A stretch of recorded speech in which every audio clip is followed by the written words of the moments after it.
All right, so let's start with box number 1. It says transformations, rigid motion. A transformation is a movement or change of a figure. When the figure's angles and segment lengths stay the same, the transformation is said to be rigid or have rigid motion. Not all transformations have rigid motion. Okay, so let me see if I can create a shape. Let's just create a square. Oops. Oh, I was like, what's happening? They're all white squares. That's why. Can I make a black square? There you go. Okay, so if this is a square, a rigid transformation would be if I just take it and I just move it, or I can rotate it. That's not rotating. Well, there's no rotate button, so I can't do it. But you can slide it around, you can rotate it, you can reflect it. Okay, these are rigid motions. It keeps the size and the shape the same. Okay, so then let's talk about a translation.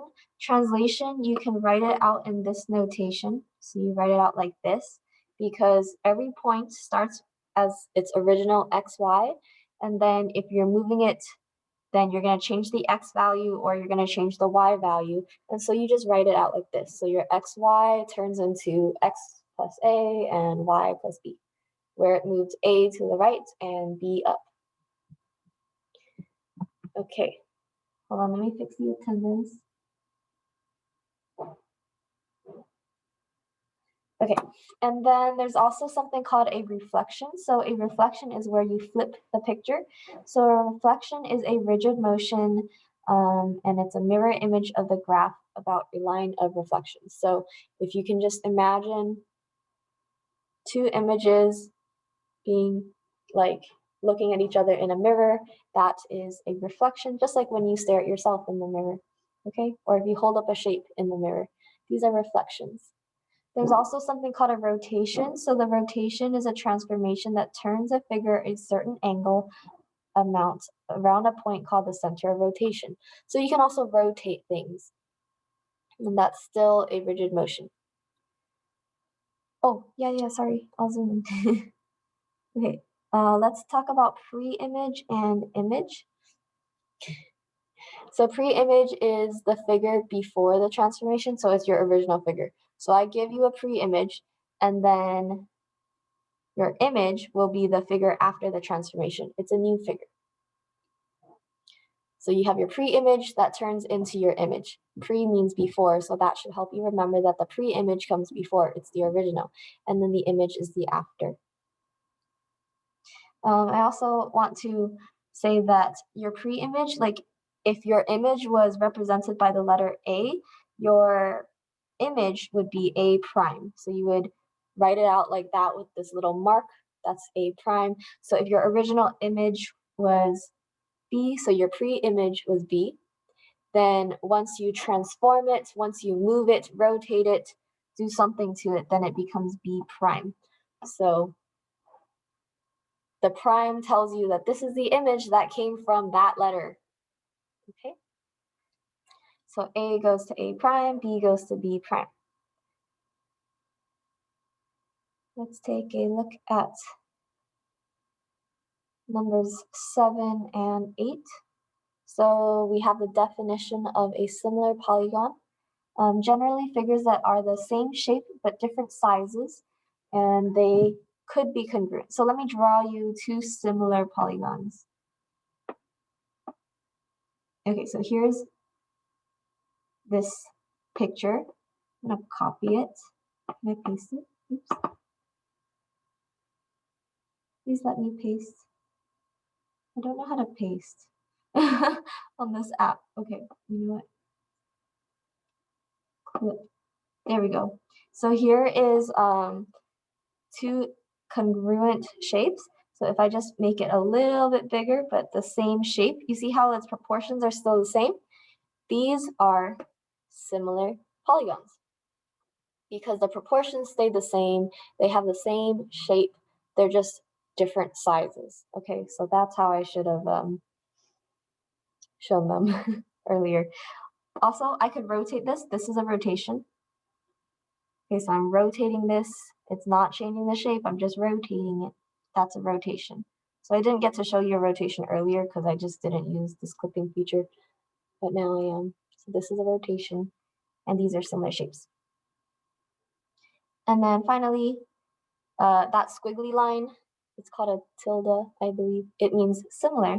So if this was our figure A, our pre-image A, then this is our image A prime, and I would say A is similar to A prime.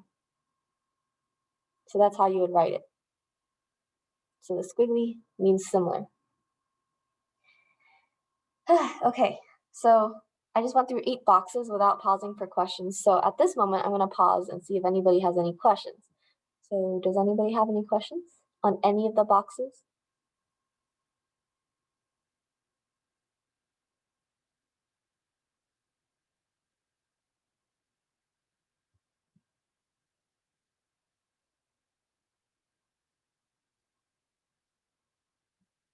If you use the restroom, you're going to miss the other pieces of the notes. So if you can hold it, I would hold it until I'm done explaining.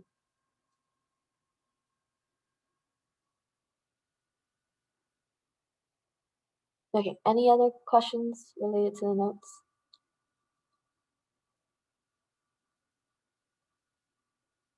Okay, interrupt me if you have a question, but it doesn't look like people do. So we're going to go on to boxes 9 and 10 and finish up our notes. So box 9 says a dilation is a transformation of the figure in which the figure stretches or shrinks with respect to a fixed point or center of dilation. So like what I did earlier, oops, let's delete that. A dilation is like what I was doing earlier. So we have this shape, and then I'm going to clip it. Where'd it go? Oh, there it is. Okay, so these are the same image, but if I dilate it, I can make it bigger or smaller. This is dilating, okay? I'm making the bigger stretched or shrinking it. I am dilating it. So I have just dilated this pre-image to the image of maybe like half the size. The length of each side is about half now. So you can see that is a dilation. Okay, and so then relating to dilation, we have something called a scale factor. So we're going to see how much did you stretch or shrink it. So you calculate that by saying the image divided by the pre-image, or the length of an image segment divided by the corresponding pre-image segment. Okay? So for that, let's do the example of this little thing. Let's say this little box, this little image has the side length of 1. Okay, and then this one has a side length of 2. So then our image would be 1 divided by the pre-image is 2. So my scale factor that I just did to make the big box into the small box, my scale factor was 1/2 for this example, okay? And by the way, right over here where it says pre-image, this is pre-image. This does not say pre minus image. This is pre-image, as in the word pre-image over here, okay? So do not think it's pre minus image. Same thing on the bottom. It's corresponding pre-image. This is the word pre-image. It is not pre minus image. So I do not want to hear anybody say, what's pre? Why is it pre minus image? No, guys, it's pre-image, okay? It's the word, the vocabulary word pre-image.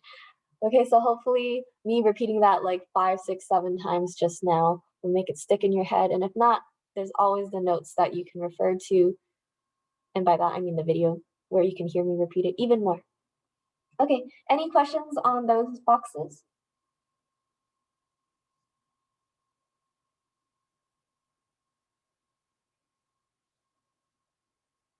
Okay, doesn't sound like it, so I'm going to show you guys some examples on Delta Math now.